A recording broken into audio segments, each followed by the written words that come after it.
is look at the potential threats, the potential detriments, those things that would otherwise undermine stable health. Obviously, social problems unfold in this. What are some of the detriments to social well-being? Well, isolation, right? For those people who aren't like myself, like an academic. I mean, they always say, you know, having a good, stable amount of friends and interactions is good for your health. You know, I don't know if they have to be real people. I feel pretty socially adapted, but all my friends are virtual friends. I love you guys.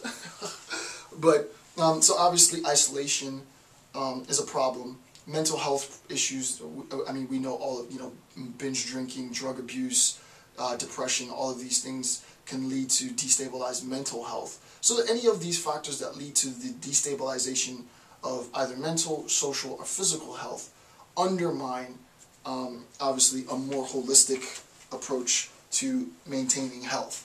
And for me, as a quick aside, I've always tried to balance that mind, body, spirit. Now, spirit you can sort of substitute with religion or spiritualism or just, you know, spirituality. It doesn't have to be like organized religion. But that mind, body, spirit for me is, you know, that's the end-all, be-all, right? If I devote a lot of time to studying, I need to devote equal amount of time to my physical fitness, but also to, I wouldn't use religion, I would say, you know, like my spiritual connectedness, right? So I might do yoga with the wife, or, you know, I might meditate for a few hours, what have you. People go to church, you know, you sing hymns, whatever it is that you do to make your spirit, your social connectedness, not just to other individuals, but to something beyond yourself, if you believe in that. It's important. So, number 2, I put that down, the right to health care includes freedoms and entitlements, right? When we're talking about health care, right, as a subset of health, this right to health care, obviously covered within a right to health in general, includes both freedoms and entitlements. And the question is, what are some of these freedoms? What are the entitlements? Freedoms, the right to control one's health, right, which includes the right to, quote, be free from unconsensual medical treatment and experimentation. Big, big point, right? The freedom to be free from unconsensual medical treatment and experimentation. I've actually done, it was one of the first video series that I did on when I had a shaky cam. The resolution's pretty bad in the video. But I did a series on euthanasia, and this would be sort of non or involuntary euthanasia, and you can complicate it more with the specifics, but it's a euthanasia, for example, that the patient didn't request, but that's being forced upon the patient, right? You don't want that.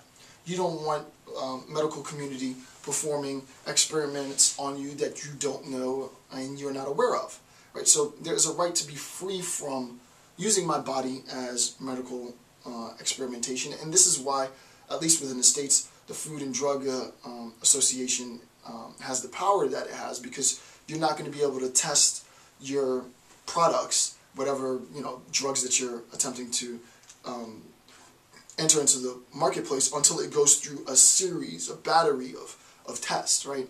And the board is filled with medical practitioners that know very well sort of the effects, both psychological, physiological, that these drugs and drug interactions have on human beings. So that by the time the drug actually reaches the marketplace, anywhere from 5 to 20 years worth of research has gone on to get the final okay, right? So with respect, that's at least within the States. I'm sure I know other countries have their own sort of regulatory bodies. I'm not familiar with what those bodies are, but in the U.S. it would be our Food and Drug, I think it's the Association Administration, I'm not really sure. But the right to control is one health, which includes the right to be free from non-consensual medical treatment and experimentation.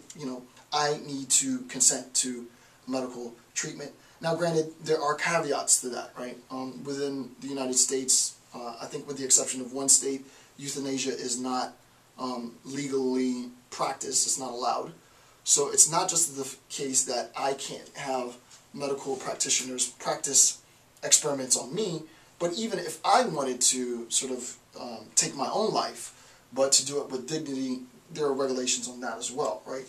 The idea being that that is detrimental, obviously, to the individual's health, but I think a larger national debate needs to be had on the viability of taboo topics like euthanasia and such, before we're really able to embrace the consequences of that, because it becomes, as I said earlier, very, very slippery slope. So those are some of the freedoms as an example. An entitlement, the right to a system of health protection, is an entitlement, right? And as I said, the institution federally that that administrates and regulates and oversees all of this is the Food and Drug. I really should know. Let me type this in, because I don't know if it's Administration Association, and it's a damn shame. Hold on a second.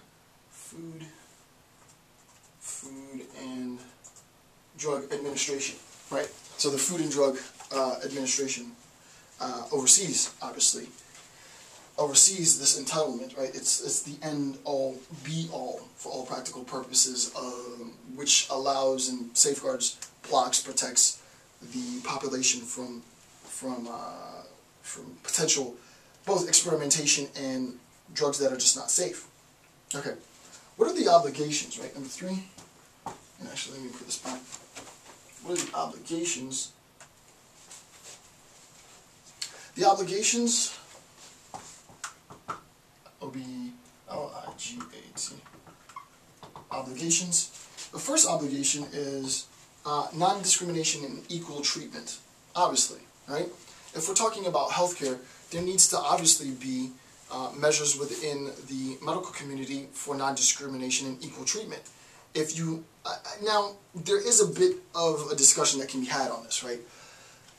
The idea, the sort of, the spirit of this claim is to say that we are all human beings, and therefore, insofar as we are all human beings, we all should not be discriminated against and have equal treatment.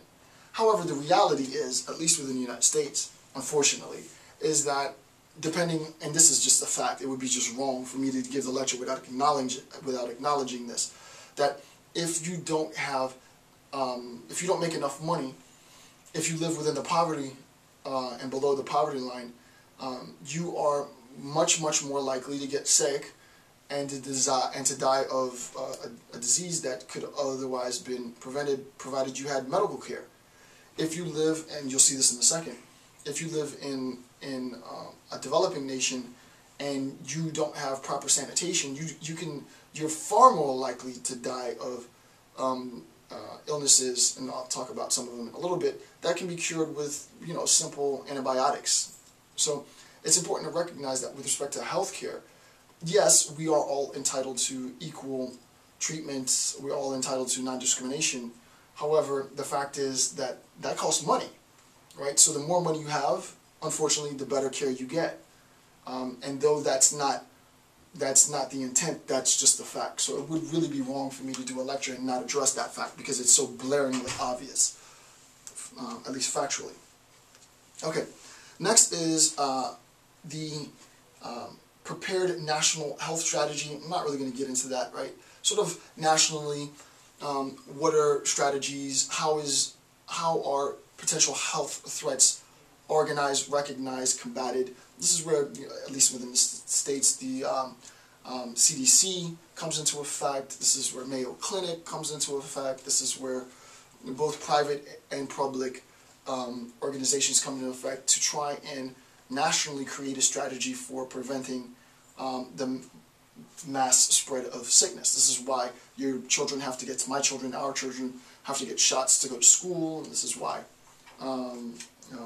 many different factors are implemented in order to protect the public from sort of mass, widespread sickness. Number 4, international assistance and obligations. Where states are incapable of satisfying the right to health for their citizens, right? Where a state can't do that, they are obligated to seek international assistance and obligation, right? So if a state can't provide sufficiently for members of its population, because the state might be itself destitute, then there is a corresponding obligation. Since, remember, we're having a discussion on rights. If there's a right, there's a corresponding duty. That duty is an obligation. Since the population still has